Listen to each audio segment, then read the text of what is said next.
جالب و پرشده جریان میگیرد. شبکه ما رو ترک نکنید، دسته ها رو استقبال میگیریم و بعد چند فرصت به پروری باشگاهی سابق خیر بود در حیات دسته کوکتاژ هنرنمایی میکنه و ابتدا علاقمندان فوتبال کوکتاژ در رودکی براسی خیلی زیادن. وضعیت رو توپ رو هم از داخل دروازه اگر گویم شاهرخ قرقیزبایو بیرون کرد اشتباه نمیکنیم. خیلی زحمت کشید، خیلی بعد حالت استانداردی میشن که ضربه زد لارین رستم بعدن لارین اکنون باز هم سرخپوشا با جریمه‌گاه نزدیک میگردن. محمد جان رحیم و یک این دیگر گفتگو حتی اینجا قریب بر زبان همان بعدتر توجه میکنیم. حالا امکان داریم بیا توجه. محمد جان رحیم و پرتابش در این موقع ای کاپیتانی دسته خیلی هم اینجا با احتیاط کارانه هم اکنون با این سرعت هم سه بازیگر استقلال قرار داشت.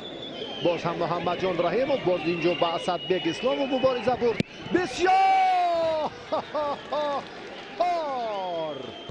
بسیار هم کامبیناسیون جالب. ظاهر جورابایوف این فرصت رسالت کاری حمله رو هم در این نقطه خوب انجام داد. دفاعگر گل اولین رو به دروازه کوکتاژ زد. ظاهر جورابایوف در خصوص موجود نبودن امیربک جورابایوف برادر او در خط نیم محافظت دسته استقلال گفتیم و انور نورقلوف اکنون کرسی را ترک کردن هم فاروق بردی و انور نورقلوف و اکنون استقلال یک قدم به پیش می نهد. این هم فرصت خیلی بهتر در بازی امروزه بود که دیگر باره منظور شما کرده محمد جان و بعدا علی شیر هم بسیار یک پرتافت جالب انجام داد سر وقتی. این حالت رو هم ظاهر جورابایوف خوب استفاده کرد. کوشش اول از محمد جان رحیم بود، بعدا کاپیتانی دسته علی شیر و در نهایت ظاهر جورابایوف با این تلاش نقطه گذاشت. یک حرکت جالبتر بهترین فرصت برای شرفجان صالحوف چون براسی خیلی مقاومت کردن بعدیان که اسدبک و هرمن همین فوتبال باز شماره 12 در میدان شدن. رفتی بازی فوتبال بازان ناحیه رودکی دیگر شد. حالا استادی استانداردی هرچند که باز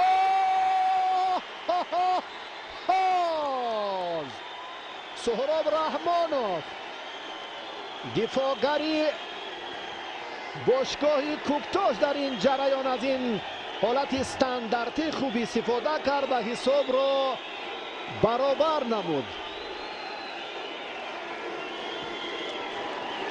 و خیلی هم در رفت این دیدار یک لحظه هایی که بسیار استفاده نگردیدن امکانیت هایی که موجود بود برای بیشتری گل ها و این هم تنها از مهارت شاهرخ قرقیزبای وابستگی بیشتر داشت.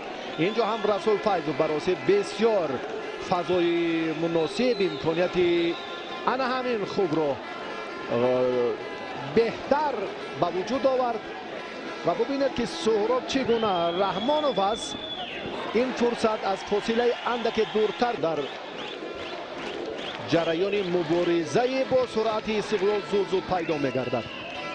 حنانوف بسیار هم امکان‌پذیر است. اکنون این گل را چگونه نتوانید استقبال گرفت. سلام سلام. اشار محمدوف هم باز جوانی خود را اینجا نشان داد. چه حالتی که چه جای سراسیمه شدن.